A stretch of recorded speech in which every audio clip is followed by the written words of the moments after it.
Hello বন্ধুরা, আসসালামু আলাইকুম। আমি এখন যে বিষয়টা নিয়ে আপনাদের সামনে কথা বলছি সেটি হলো অভিপ্রায়। আপনারা প্রত্যেকে জানেন অভিপ্রায় নীতিবিদ্যার একটি আলোচ্য বিষয়।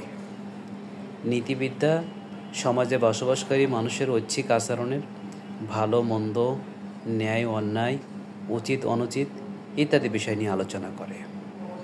মানুষের অভাববোধ বা চাহিদা থেকে তৈরি হয় কামনা, অর্থাৎ আমাদের যে প্রতিনিয়ত যে কাম্য বস্তুকে পাওয়ার যে চেষ্টা বা সাধনা, সেটি হলো অভাববোধেরই একটি ফল।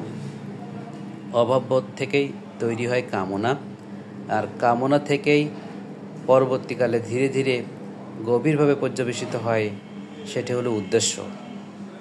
উদ্দেশ্য সফল হওয়ার পর যে বিষয়টি থাকে সেটি হলো অভিপ্রায়, অর্থাৎ উদ্দেশ্য আরও যখন গভীরভাবে পর্যবেসিত হয় তখন সেটি আমরা বলি অভিপ্রায়।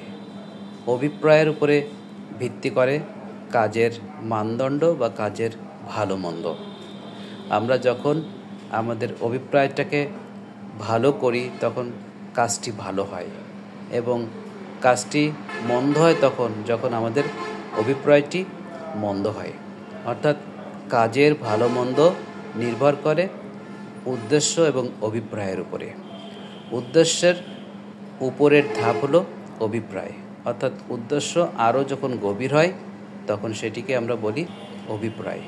তাহলে আমরা একটা জিনিস দেখলাম, সেটি হলো কাম্যবস্তুকে পাওয়ার যে প্রচেষ্টা, অর্থাৎ পাওয়ার যে সাধনা, যেটাকে আমরা বলি প্রেষণা। প্রেষণা থেকেই আসে হলো কাম্যবস্তুর প্রাপ্তি। কাম্যবস্তু প্রাপ্তির পরে আসে হলো উদ্দেশ্য, আর উদ্দেশ্যের সর্বশেষ অবস্থায় আসে সেটি হলো অভিপ্রায়। অভিপ্রায়ের উপর ভিত্তি করে আমরা একটি কাজের ভালো মন্দ নির্ভর করি। অর্থাৎ আমরা যদি উদাহরণ আকারে দেই, তাহলে দস্যু রবিনহুড তার সম্পত্তি, অর্থাৎ বড়লোকদের সম্পত্তি লুণ্ঠন করে গরিবদের মাঝে বিতরণ করতেন। তাহলে আমরা এখানে দেখি যে সেটি হলো উদ্দেশ্য এবং অভিপ্রায়। যদি আমরা রবিনহুডের কাজটিকে উদ্দেশ্য আকারে দেখি তাহলে এক ধরনের ফলাফল পাবো, আবার যদি অভিপ্রায় হিসেবে দেখি তাহলে আমরা আরেক ধরনের ফলাফল পাবো। এই উদ্দেশ্য আর অভিপ্রায়ের উপর ভিত্তি করে কাজের ভালো মন্দ নির্ধারিত হয়। আমরা আজকে যে বিষয়টি আলোচনা করলাম সেটি হলো অভিপ্রায়।